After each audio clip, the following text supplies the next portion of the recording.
अमावस्या के दिन आपको लगता है कुछ ना कुछ तकलीफें लग रही है तो एक पीपल का पत्ता ले लो, उसके ऊपर एक कपूर का टुकड़ा ले लो, सारे घर में घुमाकर उसको दरवाजे के बीच मध्य में जलाकर रख दीजिए। थोड़ी सी देर जला दीजिए, 20 से 25 मिनट के अंदर।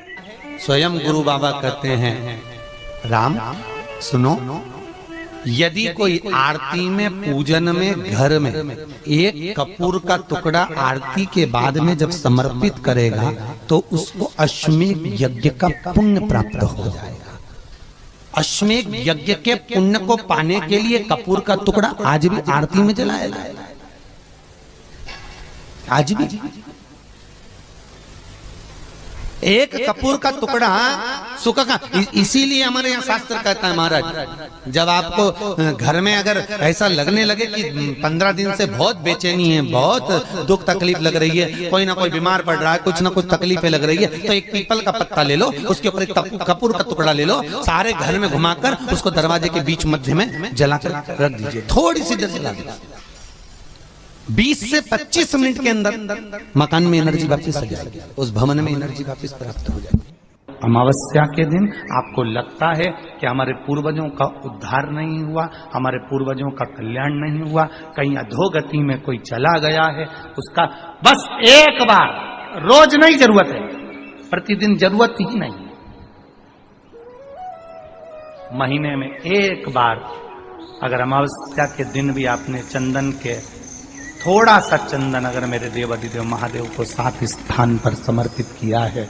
अशोक यहाँ पर वर्णन कर रही है, मैना, धन्य और कला की कथा कह रही है। तीनों ने सनकादि ऋषियों से मांगा। चंदन भगवान को अति प्रिय होता है और चंदन ही एक ऐसा होता है जो पितरों को भी प्रिय होता है, जिसका स्पर्श मात्र लगने से पूर्वजों का कल्याण हो जाता है।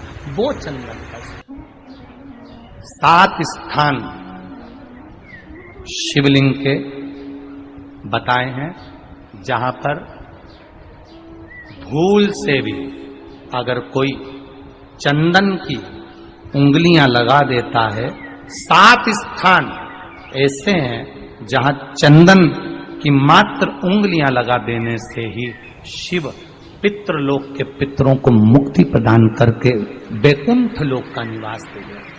7 स्थान,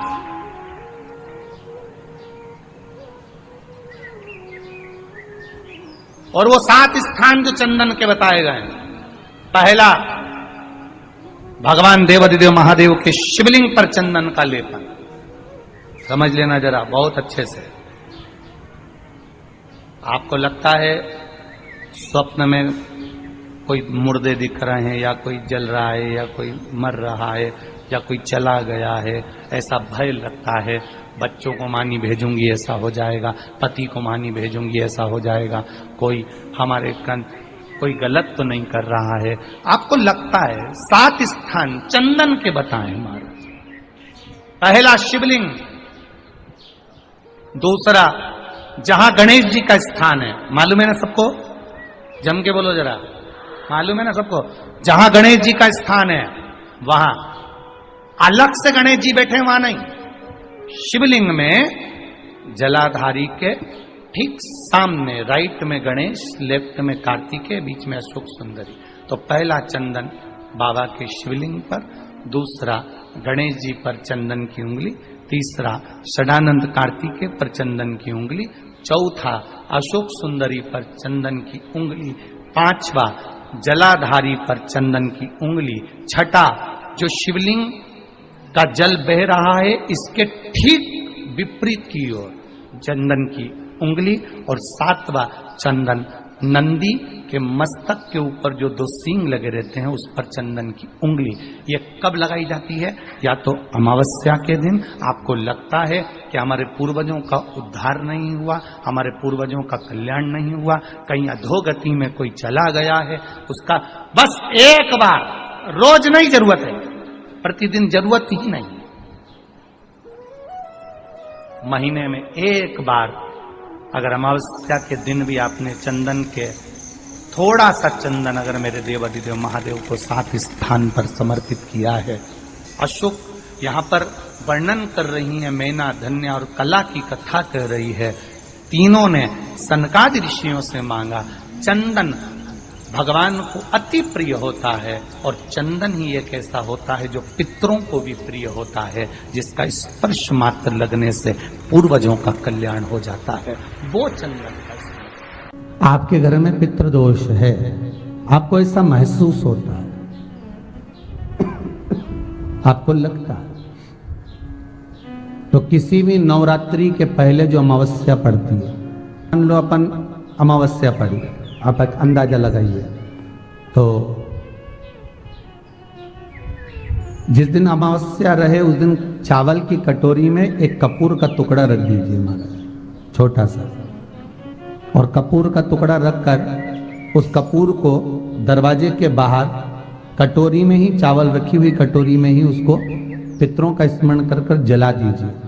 और जलाने के बाद उस चावल को कहीं भी किसी भी वृक्ष की छांव में पक्षियों के लिए डाल दीजिए। शिव महापुराण की कथा कहती है, अगर मान लो पितृ आपको कष्ट दे रहे हैं, पितृ आपको तकलीफ दे रहे हैं, कोई काम नहीं होने दे रहे हैं, या कहीं आपको ऐसा लगता है कि पितरों का दोष है, तो वो पितृदोष देवी, अब ये जो आप करेंगे ये कब कर रहे हैं? अमावस्या के दिन आप उसको रख रहे हैं, अमावस्या के दिन उसको रखकर रात भर आपने रखा कपूर के साथ में, सुबह एकम पड़ गई, नवरात्रि लग गई, उसी दिन उसको जलाकर आपने पटक दिया, अर्थात उससे देवी और पितृ इन दोनों का आशीर्वाद जो प्राप्त होता है, तो घर में से पितृदोष समाप्त होकर लक्ष्मी की वृद्धि प्रारंभ हो जाती है, कार्य में सिद्धता आ जाती है। मान लो अगर पितृदोष है तो करो, नहीं है बड़े अलमस्ती से रहो, तो ये पितृदोष का स्मरण। तो यहाँ शास्त्र कह रहा है कि पितरों का जो लोक होता है, पितर जो लोक होता है, उस पितृलोक में 64 योगिनियां प्रवेश नहीं करती। शिव महापुराण कर रही है, शंकर की कथा कर रही है। एक छोटा सा उपाय अवश्य करिए। मान लो आपको लग रहा है कि आपके घर में पितृदोष है, आपको ऐसा महसूस होता है, अमावस्या पड़ती है, चावल की कटोरी में एक कपूर का टुकड़ा रख दीजिए, छोटा सा, और कपूर का टुकड़ा रखकर उस कपूर को दरवाजे के बाहर कटोरी में ही, चावल रखी हुई कटोरी में ही उसको पितरों का स्मरण कर कर जला दीजिए। और जलाने के बाद उस चावल को कहीं भी किसी भी वृक्ष की छांव में पक्षियों के लिए डाल दीजिए। शिव महापुराण की कथा कहती है, अगर मान लो पितृ आपको कष्ट दे रहे हैं, पितृ आपको तकलीफ दे रहे हैं, कोई काम नहीं होने दे रहे हैं, या कहीं आपको ऐसा लगता है कि पितरों का दोष है, तो वो पितृदोष देवी, अब ये जो आप करेंगे ये कब कर रहे हैं? अमावस्या के दिन आप उसको रख रहे हैं, अमावस्या के दिन उसको रखकर रात भर आपने रखा कपूर के साथ में, सुबह एकम पड़ गई, उसी दिन उसको जलाकर आपने पटक दिया, अर्थात उससे देवी और पितृ इन दोनों का आशीर्वाद जो प्राप्त होता है, तो घर में से पितृदोष समाप्त होकर लक्ष्मी की वृद्धि प्रारंभ हो जाती है। अमावस्या के दिन प्रदोष काल में, प्रदोष के समय पर, प्रदोष काल में शाम के समय पर जाकर किसी भी नदी, तालाब, बावड़ी, कुआं, कहीं ना कहीं जो आपके पास में हो, वहां पर एक घी का दिया, बत्ती का मुंह दक्षिण की ओर कर कर अवश्य जलाकर आ जाना, सारे पितृ दोष समाप्त हो जाएगा। अगर नदी, तालाब, बावड़ी, कुआं नहीं है तो पीपल का वृक्ष हो या बेलपत्री का वृक्ष हो या वट का वृक्ष हो, उसके नीचे लगा दो प्रदोष काल में, पर अमावस्या के दिन लगाएं जरूर। क्यों? क्योंकि अमावस्या 16 दिन तक पितृ मृत्यु लोक में आने के बाद में भोजन ग्रहण करते हैं।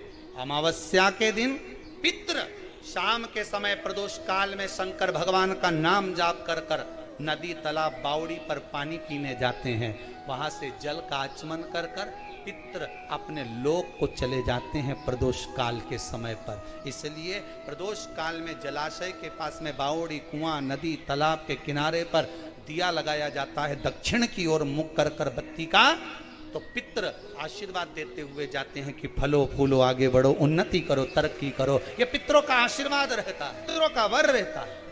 आप देंगे, कुछ करा ना करा, फिर अमावस्या के दिन तो उस दिन दिया दक्षिण की ओर बाती का मुख कर कर।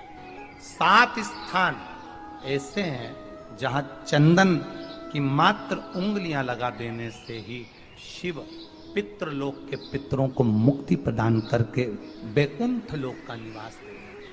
7 स्थान, और वो 7 स्थान जो चंदन के बताए गए हैं। पहला, भगवान देवाधिदेव महादेव के शिवलिंग पर चंदन का लेपन। समझ लेना जरा बहुत अच्छे से। आपको लगता है स्वप्न में कोई मुर्दे दिख रहे हैं, या कोई जल रहा है, या कोई मर रहा है, या कोई चला गया है, ऐसा भय लगता है। बच्चों को मानी भेजूंगी ऐसा हो जाएगा। जिनके यहाँ पितृदोष होता है, काल सर्प दोष होता है, वास्तु दोष होता है, उनको ज्यादा कुछ नहीं करना होना। महाराज, एक बेल का फल लीजिए, उसके अंदर का जो गुर्दा होता है, अंदर का जो भाग होता है, उसको निकाल लीजिए, और उस बेल के फल में आटा सेक कर उसमें शक्कर मिलाकर उसको उसके अंदर भर लीजिए।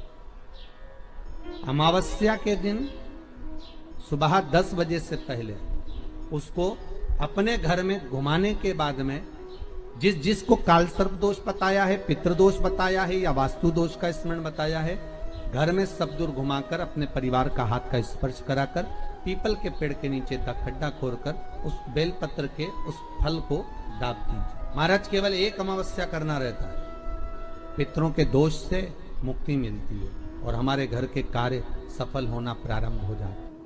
पति को मानी भेजूंगी ऐसा हो जाएगा। कोई हमारे कोई गलत तो नहीं कर रहा है। आपको लगता है 7 स्थान चंदन के बताएं। बाबा के शिवलिंग पर, दूसरा गणेश जी पर चंदन की उंगली, तीसरा सदानंद कार्तिकेय पर चंदन की उंगली, चौथा अशोक सुंदरी पर चंदन की उंगली, 5वां जलाधारी पर चंदन की उंगली, छठा जो शिवलिंग का जल बह रहा है इसके ठीक विपरीत की ओर चंदन की उंगली, और 7वां चंदन नंदी के मस्तक के ऊपर जो 2 सींग लगे रहते हैं उस पर चंदन की उंगली। ये कब लगाई जाती है? या तो अमावस्या के दिन। आपको लगता है कि हमारे पूर्वजों का उद्धार नहीं हुआ, हमारे पूर्वजों का कल्याण नहीं हुआ, कहीं अधोगति में कोई चला गया है, उसका बस एक बार, रोज नहीं जरूरत है, 4 दिन दुकान अच्छी चले, बाकी के समय बैठना पड़े, समझ लेना पितृदोष। घर में बच्चे चिड़चिड़े हो जाए, गलत संगति में डूब जाए, समझ लो चिड़चिड़ हो रहे हैं, पितृदोष। घर के बच्चे माता पिता का आदर न करें, सम्मान न करें, तेज आवाज में बात करें, समझ लो पितृदोष। पितृदोष मालूम पड़े। और इतने से भी अगर आप नहीं समझ सकते, परिवार का कोई एक व्यक्ति जब जब भोजन करने बैठे तब तब उसकी थाली में बाल आए, भले वो होटल में खाए तो भी बाल आ जाए, वो कहीं खाना खा रहा है तो बाल आ जाए। 8-15 दिन में, 4 दिन में, 3 दिन में, 2 दिन में, 6 दिन में आपकी थाली के भोजन में अगर बाल निकल रहा है, केश निकल रहा है, समझ लेना कि पितृ आपसे कुछ मांग रहे हैं, पितृ आपसे कुछ चाहते हैं। महाराज, एक बेल का फल लीजिए। क्या लेना है? बेल का फल, बेलपत्री का जो फल होता है उसको ले लो, उसके अंदर का जो गुर्दा होता है, अंदर का जो भाग होता है, उसको निकाल लीजिए, और उस बेल के फल में आटा सेक कर उसमें शक्कर मिलाकर उसको के अंदर भर लीजिए। अमावस्या के दिन सुबह 10 बजे से पहले उस बेल फल में जिसमें तुमने पंजेरी भरी है, आटा सेक कर भरा है शक्कर के साथ में, उसको अपने घर में घुमाने के बाद में जिसको काल सर्प दोष बताया है, पितृदोष बताया है, या वास्तु दोष का स्मरण बताया है, घर में सब दूर घुमाकर अपने परिवार का हाथ का स्पर्श कराकर पीपल के पेड़ के नीचे खड्डा खोदकर उस बेलपत्र के उस फल को दाब दीजिए। महाराज, केवल एक अमावस्या करना रहता है, पितरों के दोष से मुक्ति मिलती है और हमारे घर के कार्य सफल होना प्रारंभ हो जाते हैं। कार्य की सफलता होती है, कार्य में सफलता प्राप्त होने लगती है। हम तो कई बार कहते हैं महाराज जी, अगर ऐसा लगे किसी औषधि को आप ले रहे हैं, मालूम पड़े कि औषधि आपको लग नहीं रही है, शिव महापुराण की कथा करेंगे, मान लो औषधि आपको नहीं लग रही, आपने औषधि बहुत दिनों से ले रहे हो, कोई दवाई, मान लो आप किसी भी दवाई को ग्रहण कर रहे हैं और वो औषधि लगी नहीं रही है, वो शरीर को लगी नहीं पा रही और आप ठीक ही नहीं हो पा रहे, 15 दिन हो गए, 8 दिन हो गए, बताओ, उतना की उतना ही कैटरीना है, उतना ही उतना अपना भरा हुआ, वही की वही लीवर, वही की वही किडनी, वही की वही स्मरण, सभी कुछ वही वही है, उतना की उतना ही। बीपी भी ऊंचा नीचा चल रहा है पर लेवल में नहीं आ रहा, शुगर भी लेवल में नहीं आ रही, तो प्रयास करा करो महाराज, बेलपत्री के फल का जो गुर्दा है अंदर का जो भाग है फल का, उसको पानी में गला लीजिए। और प्रदोष कम से कम प्रदोष नहीं हो और बीमारी जरा दवाई लगी नहीं रही हो तो बिना प्रदोष के भी कर सकते हो। उसको पानी में गलाइए, आधा घंटा पानी में, जैसे आपको सुबह मंदिर जाना है 10 बजे, तो सुबह स्नान कर कम से कम 6:30-7 बजे उसको पानी में गला दीजिए। और उस बेले के फल का गुर्दा से गला हुआ पानी शिव जी को ले जाकर समर्पित कर दीजिए। महाराज उस पानी में से थोड़ा सा 1 चम्मच पानी शिव जी पे चढ़ा हुआ लेकर आ जाइए।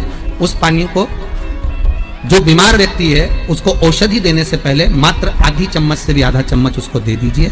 भगवान शंकर का श्री शिवाय नमस्तुभ्यम का जाप कर उस पानी को देने के बाद अगर आप औषधि देंगे तो ये पक्का है कि औषधि अपना कार्य करना प्रारंभ कर देगी और वो स्वस्थ होना प्रारंभ हो जाएगी। वो स्वस्थ हो औषधि